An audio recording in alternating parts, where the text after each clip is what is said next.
Alors pour commencer, je me disais que ce serait bien d'établir une distinction, de préciser qu'est-ce que c'est la différence entre un reportage et un documentaire. Le reportage, il y a quelque part un tremblement de terre, un accident, une élection, et la chaîne de télévision, l'instance qui le souhaite, envoie un reporter faire un reportage sur cet événement. Un documentaire, c'est pas ça. Un documentaire, c'est à tel endroit sur la planète existe tel ou tel personnage, telle ou telle situation qui me paraît, à moi, individu et non pas à une chaîne de télévision, qui me paraît porteur de sens, qui me paraît être digne d'être filmé parce que ça va apporter quelque chose à la connaissance du reste de mes contemporains. Et c'est moi qui décide d'aller voir. Ça, c'est le documentaire. En gros, la différence entre le reportage et le documentaire, c'est de savoir qui parle. Alors, j'ai pas fait beaucoup de reportages, mais quand même, là, je vois, il y a par exemple ça, là. C'est dans combien de temps? On peut y aller ou pas? Parce que là, je suis stressée, Aïda. Ce sujet sur le baccalauréat, c'était à l'occasion du bicentenaire de la création du bac par Napoléon Ier. On m'a demandé de faire un reportage sur cet événement. C'est pas moi qui ai choisi d'y aller, c'est une institution, le ministère de l'Éducation nationale, qui a jugé qu'il était bon de raconter les 200 ans d'existence du baccalauréat.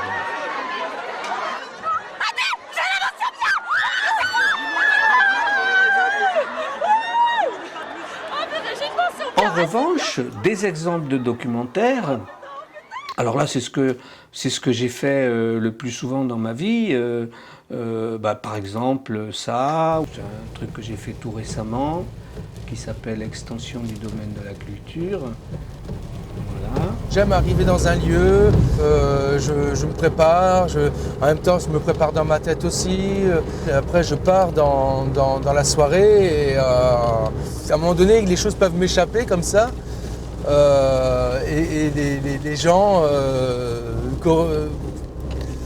échanger entre eux. Alors là, ça n'a rien d'exceptionnel, c'est des choses qui arrivent toutes les semaines.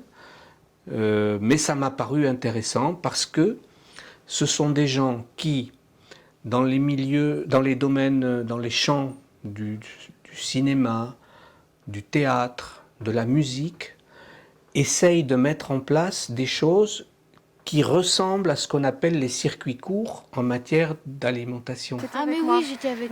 Mais elle disait juste que c'est la seule chose qui manque au village maintenant. Michel dit ça, ce serait bien qu'il y aura un café, ou un petit commerce, un dépôt de pain, voilà, pour que ça revit un peu davantage au quotidien. C'est des petites formes d'expression comme ça, soit par le court-métrage, soit par le théâtre, qui vont au plus près des gens, qui proposent des spectacles qui émanent presque des gens eux-mêmes. Et je me disais que c'était très révélateur de notre société en général qui, au travers des circuits courts, des AMAP, de tous ces mouvements altermondialistes qui essayent de trouver d'autres voies que la consommation de masse et les grosses dépenses d'énergie, voilà, et ben il existe aussi des choses équivalentes dans le domaine de la culture. Paris et Berlin ont dit vouloir organiser un sommet à 4 avec Ankara et Moscou, ce dernier étant en appui du régime syrien. De la même manière, le reportage ne prétend pas raconter autre chose que le tremblement de terre qui a eu lieu tel jour, à tel endroit. Alors que le documentaire, celui qui a décidé d'aller le filmer, pense qu'au travers de cet individu ou de ce personnage ou de ce lieu, ça va résonner, ça va avoir une aura, une signification qui le dépasse. C'est ça, à mon avis, moi en tout cas, c'est ma façon de le concevoir, la différence entre le doc et le reportage.